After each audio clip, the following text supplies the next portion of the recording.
kale varshantu parjanyah prithvi sasyasalinih desho hyam kshobarahitah brahmana santu nirbhayah bhagavataha santu nirbhayah sarve jana santu nirbhayah स्वस्ते प्रजाभ्यः परिपालयन्तां न्यायेन मार्गेण महिं महिषाः गोब्राह्मणेभ्यः शुभमस्तु नित्यं लोकाः समस्ताः सुखिनो भवन्तु ऐंकार ह्रींकार रहस्ययुक्त श्रींकारकूधार्तमहाविभूत्याः ओंकारमार्मप्रतिपानिभ्याम् नमो नमः श्रीगुरुपादुकाभ्यां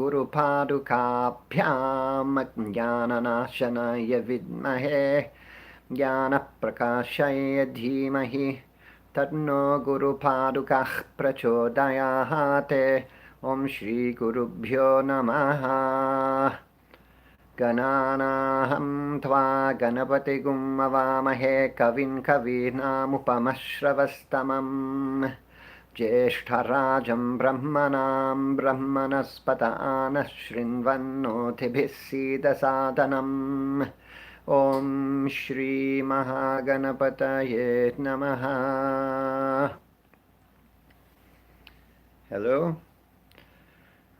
So I have prayed to my gurus and I've prayed to Lord Ganesh. Right now I'm doing several things astrologically to help empower this class for the transference of the knowledge of astrology. I'm wearing the yellow-colored shirt to give strength to Guru in my lagna, wearing the pearl for the moon, wearing the Pushkaraj also for Jupiter. This is really Uparatna, this cheap stone, but we do the puja to energize it. I've looked into the astrology of this moment and picked an auspicious time to start with this teaching after praying to all 9 of the planets. I'm wearing the kumkum and vibhuti to help open up my spiritual perception so that the devas may be talking to me, through me. I've been meditating on this course for weeks, and so hopefully the spiritual forces are working through. I try to humble myself so that Lord Ganesh can be teaching through this class, and hopefully my ego is not blocking that process too much. Wearing the Rudraksha Mala to keep my mind calm and in a spiritual place. So all these things have been done to try to help with this class. If you've studied astrology before, if you've studied Western astrology, this will be very different. If you've studied Vedic astrology, also this may be somewhat different, because people have forgotten what the use for astrology is. Let's start with the name of Vedic astrology. Is called Jyotisha. Jyotisha. And Jyotisha means light. And what this means is that we can see that the light from the planets has an effect on people, effect on consciousness, an effect on world events. We see that with the cycles of the moon changing, the tide changes. It comes in and out with the movement of the moon. And people who work in the emergency room will tell you, in the hospitals, they'll tell you that during the full moon there's more violent and more accidental injuries. There's more injuries at the time of the full moon. They believe in astrology because they see it in their practice. All the different planets affect humanity. They affect consciousness. Each of the planets is said to relate to different colors of spiritual light. And so if we study the light of the planets, these subtle energies that they're sending to us, because the light is like an energy in this case. Mars doesn't send a physically red light down to the Earth.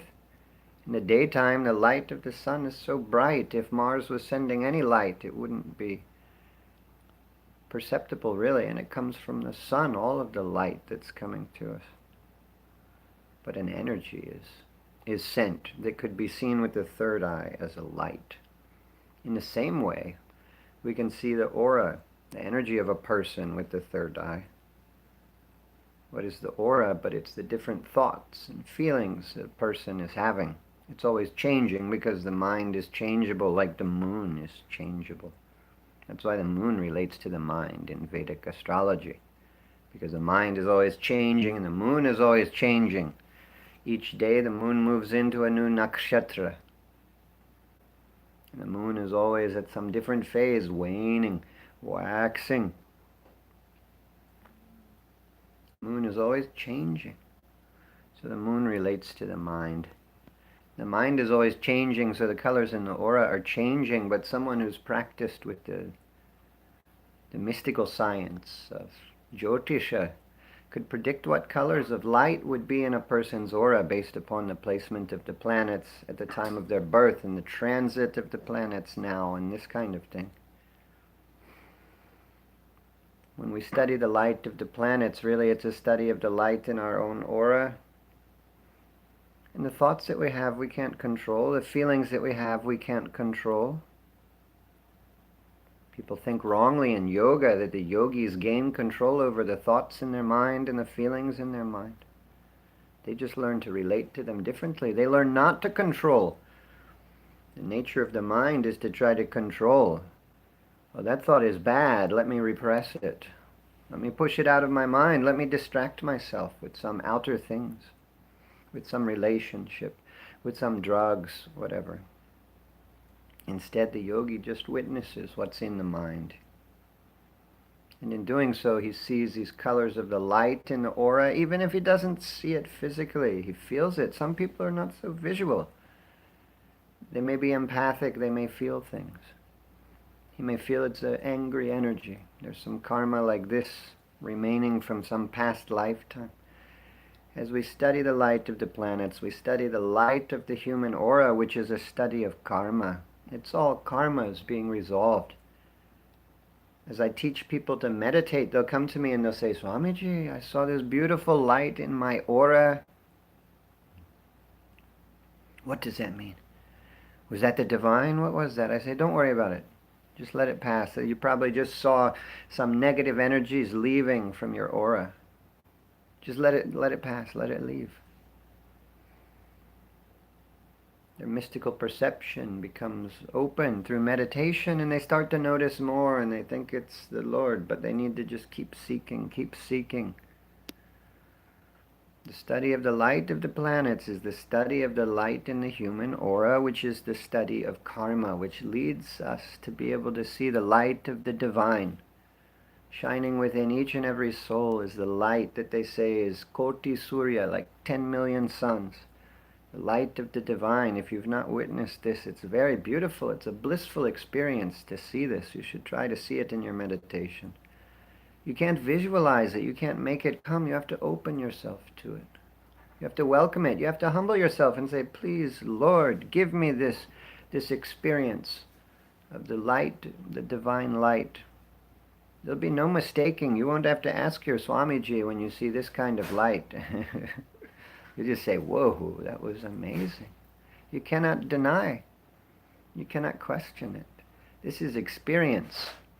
In the realm of logic, the logical mind always breaks down. And it says, well, am I right? I could have maybe forgot to consider something. This is the problem with the modern practice of astrology. It's become a very intellectual study, a very scholarly study. But really, astrology is a system of divination. Divination means that there's some supernatural knowledge coming to a person from the divine. My guru used to say that if an astrologer ever made an accurate prediction, and he said usually they will not. He said maybe 1 in a million will make an accurate prediction. And he said in that moment probably they became very egoless. And he would say that the Vagdevi, goddess Saraswati, the goddess of speech, came and sat on their tongue and spoke through them because they became humble. We've got to remember that it's an intuitive practice. It's a system of divination. It's not a science. We can't prove it. Originally, the purpose of astrology in the Vedic times, it was for timing the rituals for the peace of the world. This becomes clear when we look at the system of Vedas. I have all this written in the text. The text that accompanies this course gives you a lot of details, a lot of facts and figures and calculations. These talks are not meant so much to present that kind of detailed information, more so to help you access that information, to learn how to use it. In the Vedic times, they had Vedangas, different limbs of Veda. These were like shiksha, phonetics, how we pronounce the mantras, and chanda, which is the meter, which helps preserve the energy of the mantras, and there's etymology, which helps preserve the meaning and helps to keep the integrity of the mantra as it's passed down orally through the generations, so those sounds don't begin to change. And one of that systems, one of those Vedangas is Jyotisha, the astronomy and the astrology. In this context, it's clear that the astrology is to help to preserve the tradition of doing Vedic rituals for the peace of the world. My guru used to always teach that this is the highest application of astrology. He would say that a person shouldn't look at individuals' charts. If they become proficient at astrology, the most useful thing they can do is to do rituals for the peace of the world. I'll talk more about that. My guru was a master of astrology and a master of tantra. And he is a realized master. He's still living in body.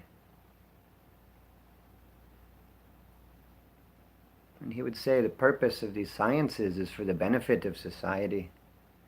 He said, really, to access these sciences, if you want to be a big tantric, or a big jyotishi, a big astrologer, you've got to make yourself like a candle that burns itself up for the benefit of the world.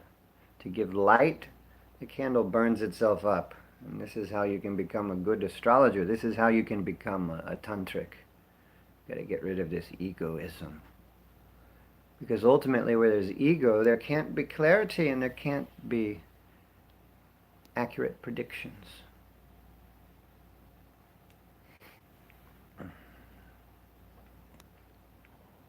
Astrology is a system of divination. But divination alone is not helpful. Astrology, most importantly, is a system of healing, helping people to come to see their karmas and to do the work to change them, helping them to create a better future. I'll talk more about karma. A lot of astrologers now, they're making predictions. They predict bad things. And Guruji used to say that, he said, I don't call it horoscope, I call it horror scope. Because the astrologers are saying things that are terrifying to scare people into buying these expensive remedies, gemstones and things. I bought this at some tourist gift store for like $2. And then we did the puja. It's got the right color. It may not even be a stone. That might be amber. That might be plastic. I don't know. I'm not a rich guy. If you're a rich guy, maybe you need to buy the Pushkaraj, the yellow sapphire for Jupiter, because you've got to put in some effort, you know. But I didn't have that, so I had to put in a lot of effort doing a lot of puja to energize this as a remedy to use.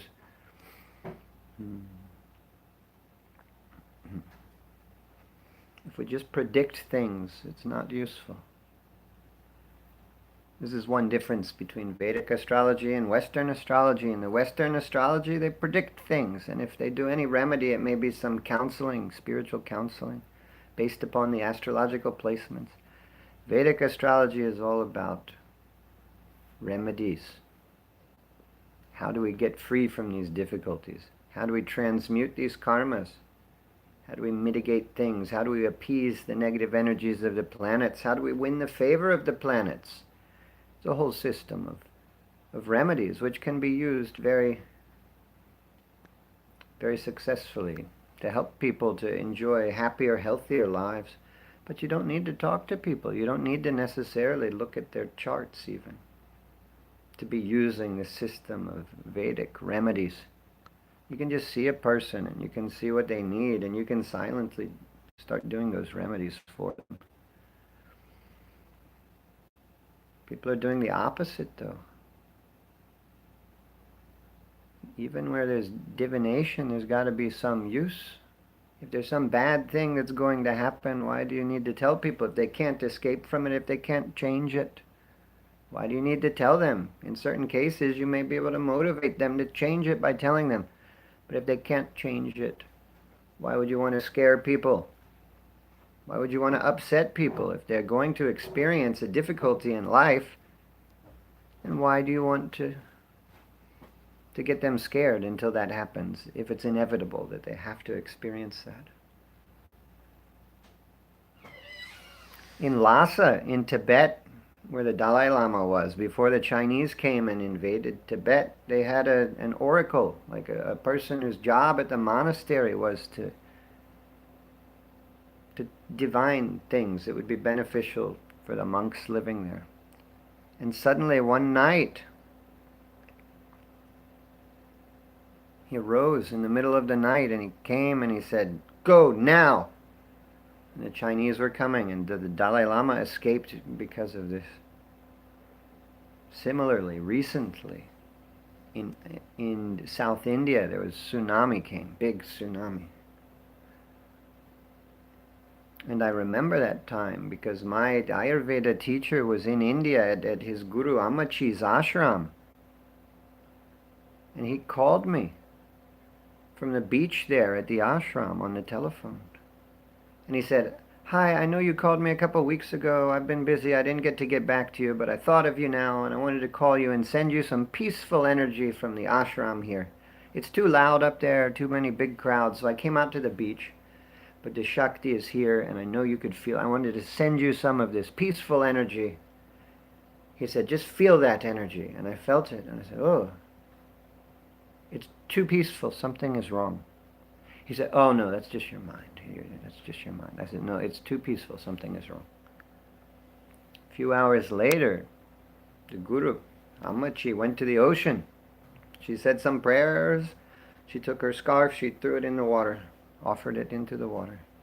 And she came back, and she came to her ashram, and she said, "Everyone go. Don't take your possessions. Take people. Take animals. Go as far as you can to the highest ground you can get to." Then she went to the village there. And she said, "Go now. There's danger. Go now. Go as far as you can. Go to the highest ground you can. Go now." Everyone in the ashram, they had faith in their guru. They evacuated. Most of the people in the village, they said, "Oh, we don't trust this saint. This person is trying to steal people's money. We don't trust this whatever this omen is she says she's seen. We don't trust this. We're staying right here. They probably have some evil intention. They probably want us to leave so they can steal our possessions or something." So they stayed, and the people in the village, a lot of them died. The people in the ashram, they survived. A few days later, my Ayurveda teacher called me on the telephone. He said, "I guess you heard about this tsunami. I guess you were worried about me." He said, "I wanted to call and tell you I'm okay." I said, "I did hear about the tsunami, but frankly, it didn't cross my mind to be worried about you. I'm glad you're okay, though. It's wonderful." I didn't feel like there was any trouble for him, so I wasn't worried. This is intuition. We've got to be silent. We forget that it's a system of divination, like looking into a crystal ball. It's not a science. But people are practicing astrology different in the West, and the people are practicing yoga differently in the West. They're the basic practices of yoga. We restrain ourselves from certain things to prepare ourselves for the practice. And then we observe certain observances. We do certain things. We do some puja every day. We try to be mindful. We honor the sacred festival times. These are the yama niyama of yoga. Yama is restraints, and niyama is without restraint. We do these things. We can worship God all the time. We can practice a mantra all the time. We can listen to the scriptures all the time. Siddhanta Shravanam. Listening to the scriptures is one of the niyamas traditionally in yoga. We've got to do these things all the time without restraint, and then restrain ourselves from certain other things like being violent, from having all kind of sexual relationships. This is the first practices of yoga. And then we have asana practice. If your body can't sit still comfortably for meditation, then you've got to do the asana practice. And then when you try to meditate, if your mind is distracted, you've got to do the pranayama, the breathing exercises to calm the mind, because the Vedic sages had knowledge that the mind is connected to the breath, and when a person gets anxious, the breath gets deep in and out. Not necessarily deep, it may be shallow, but it's quick. And when a person is calm, the breath will be deep. They breathe into the diaphragm. Even the Western psychologists have started to realize if we breathe slow and calm and deep into the diaphragm, it will calm down the mind. This is pranayama.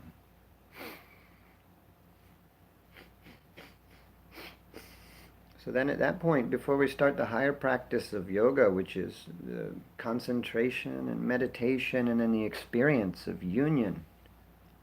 Yoga means union, samadhi means union. Before this, we have to practice pratyahara, the withdrawal of the awareness from the senses, from the outer senses. Most people are experiencing life only through these 5 senses. Sight, hearing, taste, smell, touch. This is how they gather information about the world. And a blind man can't see, so he'll tell more from the sound and the feeling of things. We always can question when information is coming through these senses, because we can question the senses. But the 6th sense of intuition, this is what we awaken in yoga. But people are practicing yoga differently now, especially in the West. It's become a very outer practice. The practice of pratyahara is not there. It's become a practice that brings people more into the body. It strengthens their attachment to the body. It stimulates the outer senses. So it's something different. The practice of Tantra also has become something very different. Patanjali says in his Mahabhashya. Mahabhashya is the text on grammar by Patanjali. Just like Panini, the other famous grammar writer. Patanjali wrote Yoga Sutras, but few realize he also wrote a text on Ayurveda. He also wrote a text on the Sanskrit, on the grammar, basically. And he defines Tantra. He says Tantra is Swatantra, which means independence. This means independence from external things. Not needing support from the outer world, not trying to affect the things in the outer world. Being independent of the outer things is the meaning of Tantra according to Patanjali, one of the most respected saints in Indian history. Now many use Tantra to try to fulfill their desires. It's become black magic, it's become jaddu. They try to control other people, they try to get what they desire, they try to hurt other people. There are many people using Tantra, they try to kill other people. They try to control other people, they don't realize that action like stambhana is not to restrict your enemy's movements, but to restrict the processes of the mind. Tantra is like vashikarana. Attraction is not to gain control over a person and make them come to you. It's to attract your consciousness to the divine bliss, to attract God to you, so to speak. And people have become focused on physical outer practices. Of all tantras and agamas, maybe 1% has to do with some little practices. And a lot of those texts are even saying this is also symbolic. They talk about sex, and they talk about taking drugs and alcohol, and they talk about smoking the corpse of human beings.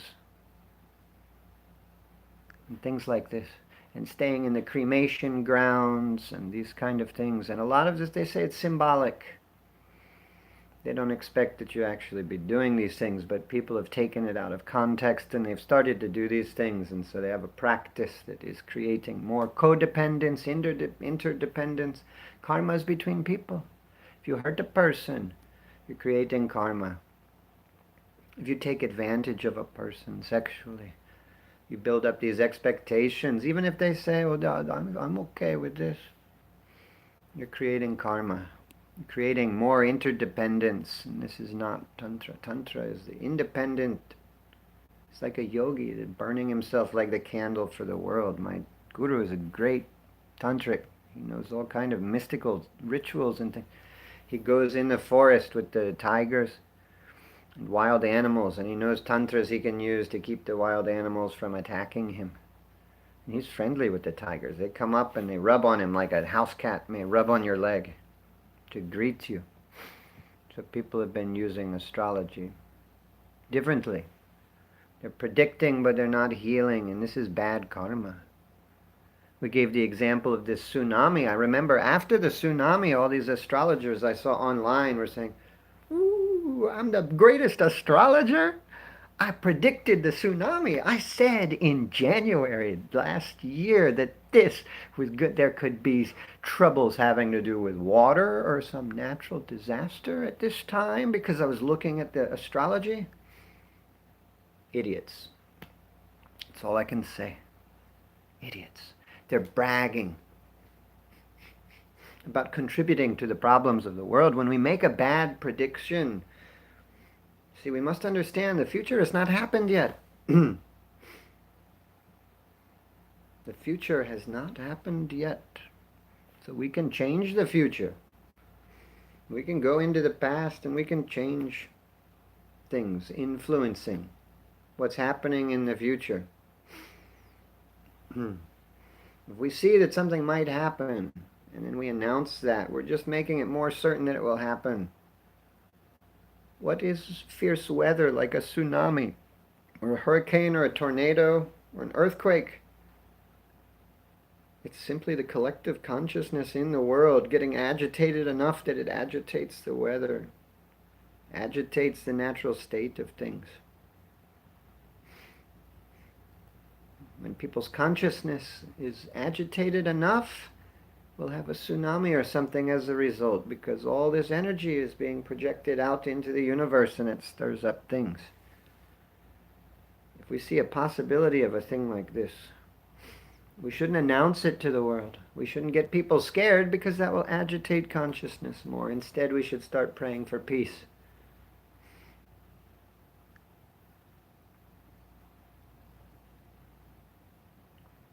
That's the job of an astrologer. You know, that astrologer is really, he thinks he's building his ego, and people respect that too. People are so stupid and understand astrology so little that they say, "Oh yeah, he's a great astrologer. Let me go pay him a lot of money and he'll charge a lot for his services." The more he can predict things like this, the more people get some faith in him, and the more that he can charge for his services, and the more it builds up his ego. He's really announcing his failure as an astrologer.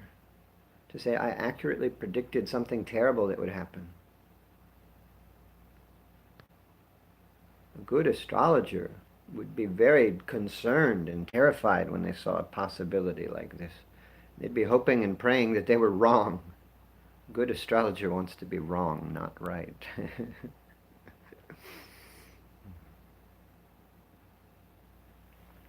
My guru used to sit with his master.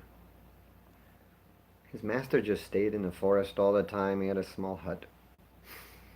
And some people came from the cities and they would know that he was a great saint, and they said, "Why don't you come and give teaching? There's so many people, and so many more people in the cities.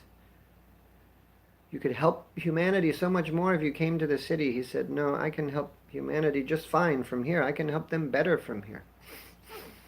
Guruji used to sit with him, and all of a sudden he would say, there's destined to be an accident in Mumbai, in this distant city. A lot of people will suffer. We must do a yajna right now to prevent these events. He stayed in the forest. The tribal people would come, and they gave him the flowers and ghee and things he needed to do his ceremonies. They had a lot of faith in him, and he just stayed there. And quietly, he was secretly, quietly, always working for the peace of the world. He wasn't making money from what he was doing, but he was a great master. He was a true master of astrology. He didn't tell people what he did. And he probably didn't often look at the charts, just like Guruji doesn't look at the charts. He's become so adept at the astrology, he doesn't need to look at the charts. We forget this is a tool, a centering tool, these astrological charts. When we master the science, we can go beyond that. Crystal ball is a tool. When your mind is not clear, you may need a clear surface of a crystal ball to gaze into. To clear the mind, and then you see some visions, you see something. When your mind is not clear, you may need the astrological chart to look into. I look at the charts a lot of times, my mind not clear enough. It can be a centering tool in that process. We've got to make the practice of astrology a spiritual practice to help elevate the consciousness. Some people will say, but wait, I'm not intuitive. Everyone can awaken this faculty of intuition. Some people are born with it. They can't make it go away. They're always noticing things that is making them uncomfortable. They have to become more at peace with it. Other people, they have to work a little bit to awaken it. Maybe their mind is unclear. Maybe they need to cut out distraction. If there's music or drugs or whatever in their lives, they got to stop these things so the mind can become more clear. Or just start meditating more or practicing some mantras or something. Other people, they may have to work very hard to open it. They may feel they're very dense. But we've got to remember, astrology is not a science. We can't say Mars is in the sign of Aries and so this will happen. Because there's so many other things we've got to consider. Which house is this happening in? Which is the lagna? Are there associations with malefic planets? Are there associations with benefic planets? Where does that Mars go in the Navamsha chart? Where does that Mars go in the Hora chart? What dasha is this? Which of these influences, which of these planets associated with Mars, which influence is strongest through the dashas right now? Where are the planets transiting right now? The techniques for analysis of a chart in Vedic astrology are so complex, so complicated, that we always could consider 20 more things, 100 more things, before determining the effects of a planet. It's never so simple that Mars is in Aries, and so this is a confident person. To the contrary, this may make a person lack confidence. If that Mars is weak, if he's very close to the edge of a sign, if he's losing the planetary war, if he's combusted by the sun, maybe this strips away all the person's confidence. But people are approaching astrology in the wrong way. They say, oh, I didn't predict right based upon that placement, so I need to learn 12 other techniques in astrology to help me analyze the planets better. And we're giving respect to the scholarly astrologers.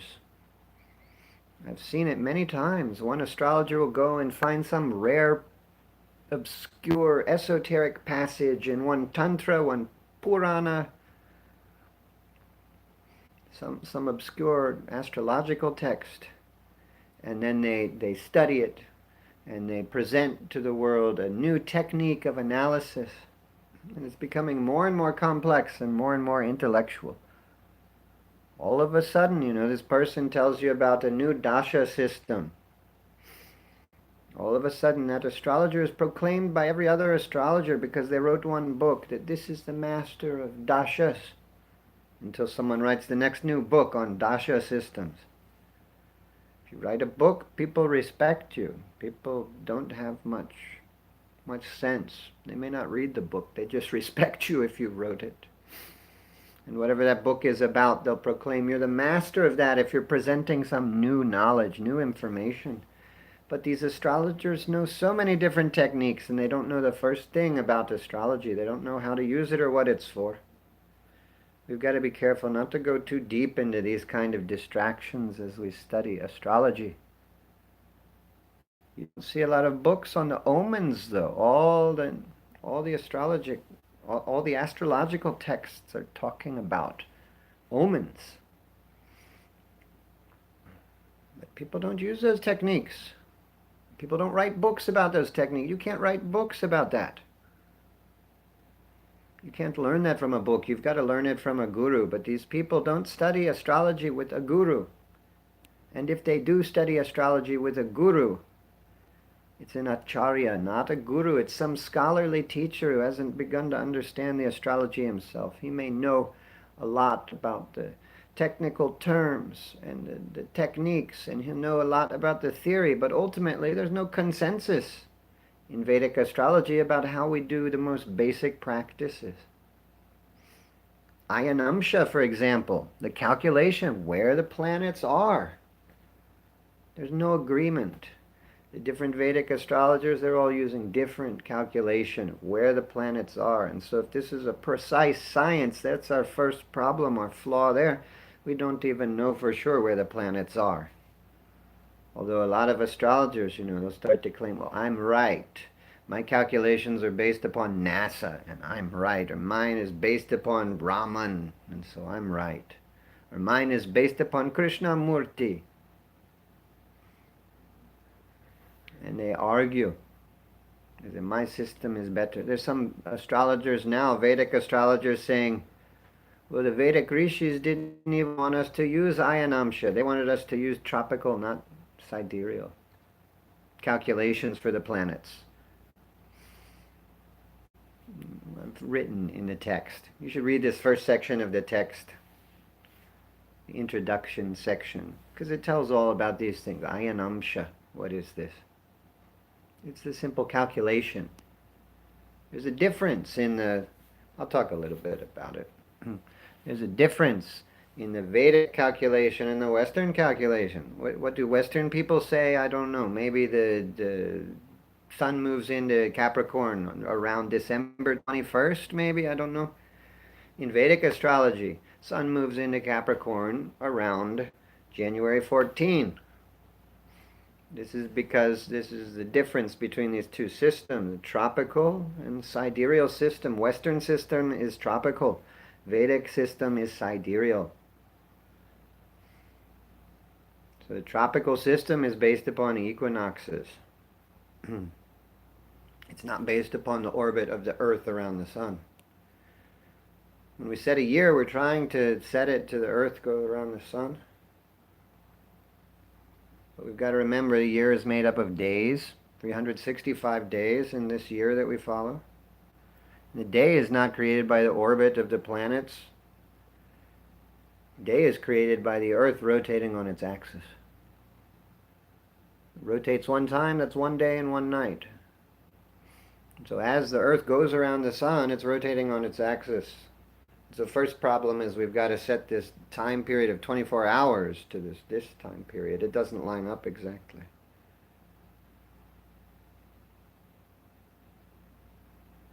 But see, in addition to rotating on its axis, the Earth is also tilting on its axis. And this causes a change of the day and night. This causes the equinoxes. Really, it's like spinning like a top, like this.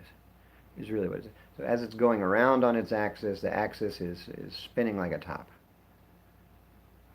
Wobbling like a top that's spinning, When you spin, it's not just spinning, it's like wobbling. So at certain times, Earth is pointed toward the sun, away from the sun. This creates the seasons, and this creates the change in the length of the day and the night. And so based upon this system, the Western astronomers had created calculations. And so all the signs, the constellations, are no longer aligned. The Ayanamsha is a calculation to try to correct this. In Vedic astrology, the constellation is where the planet is. In Western astronomy, the constellations are shifting, shifting, shifting. And so over time, half of the time, the person's sun is not in Capricorn, if you're talking about being aligned with that constellation. So from the basic things, there's uncertainty here. We can't learn astrology from a book.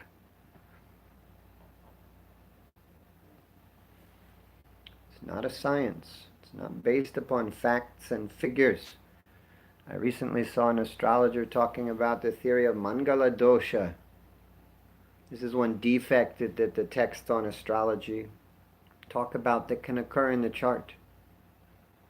We've got to understand the text on astrology, they don't tell us specifics.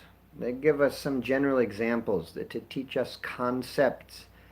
We need a teacher to help us unlock the concept and to learn when to apply that concept.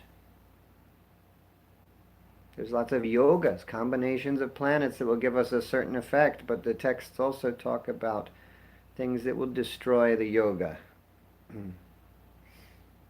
We could have a yoga that could create wealth, and then we could have some other placement of planets that would destroy that yoga. We don't just have planetary aspects in Vedic astrology, we have Argala. And Argala will have a lot of power to empower certain planets for certain results or to take away all their power. So the theory of Mangala dosha, very simply put, they say if your Mars is in your first house, second house, fourth house, seventh house, eighth house, or 12th house, if your Mars gets placed there, your marriage will suffer. You maybe cannot get married, or at least there will be delays and difficulties in your marriage. This is the general theory. But it's not that simple. Before we predict a thing like that, we want to make sure that there's other planets indicating a bad marriage. And we need to make sure that Mars is placed in a malefic way. Mars is a natural malefic planet, meaning he tends to give difficult results. But for certain ascendants, he's an auspicious planet. Like for the Cancer ascendant, they say he's a yoga karaka. He can give us great wealth and success in career if we see a Cancer ascendant and Mars gets exalted or something. He's ruling beneficial houses for this ascendant. We'll talk more about these concepts. If you don't know anything about astrology, stick with me. We'll talk about these concepts and read that text many, many times and meditate on it also. If Mars is exalted, if Mars is placed with benefic planets, this may just help a person's marriage. We can't take all these things so literally. I saw this astrologer, he said, I looked into the validity of this so-called Mangala dosha. He said, it's the least accurate prediction method in Vedic astrology. He's missed the point. And astrologers get crazy and superstitious, and people get scared. Some people, they come to me and they're demanding a specific puja because they read something somewhere that, I have the Sarpa dosha. And I'll look at their chart and be like, really? No, you don't have the Sarpa dosha. They'll say, no, I have the Sarpa dosha. I read it. I need Sarpa puja. Can you do the Sarpa puja? I say, yeah, I can do it. I mean, you don't need it, but I can do it. It's a waste of your money, waste of my time, but I can do it. It never hurts to pray. We'll do it. They become so scared. They become scared of Mangala dosha. I've seen people with Mars blessing them with a good marriage come to me and they say, oh no, Swamiji, I have Mangala dosha, Mangalik. I'm so scared. Can we do pujas? I'll say, no, you don't need it. I'll look at other placements that are troubling. I'll say, you have serious health problems going on right now. You're happily married. Worried about Mangala dosha, happily married, has serious health problems going on. Why don't we look at your Saturn? I've seen people with Saturn causing misery in their marriage. People they think Mangala dosha, this is Mars planet, Mangala dosha. They don't think Saturn It's not Shani dosha. But when Saturn gets in those same houses or any malefic in the chart, could be the sun, it could be Mercury. Most often it's Rahu and Ketu. They'll get you like a hidden snake. There's some of the most malefic potential there with Rahu, Ketu, Saturn. Mars is not so bad in comparison a lot of times. But people don't worry about Ketu dosha. Ketu gets in the seventh and they're happy because the texts don't talk about Ketu dosha. They talk about Mangala dosha. There is a reason the texts pick Mangala. Mangala has to do with love and passion and relationships, Mars planet. And so there is some connection there. But the texts give us examples, and we have to learn the concepts from these examples so we can apply them as we look at a chart. That's one concept right there. Malefic influence to any of these houses, 1, 2, 4, 7, 8, 12, can cause you some trouble potentially in your marriage. So then we need to do the remedies for that. Text on astrology didn't spell out specifics. The text on astrology, they used to start with the qualities that a student of astrology should have. Modern teachers of astrology, they don't do this. If you've taken courses in Vedic astrology, they don't discourage students. They say, oh, do you have the money? Okay, here, come. My guru, when he studied astrology, he would go to his astrology teacher's house. The students had to be there at 6 a.m. punctual. If they were a minute late, he wouldn't have... I think the video just stopped for a second. I don't know what you missed. So my guru would go to his teacher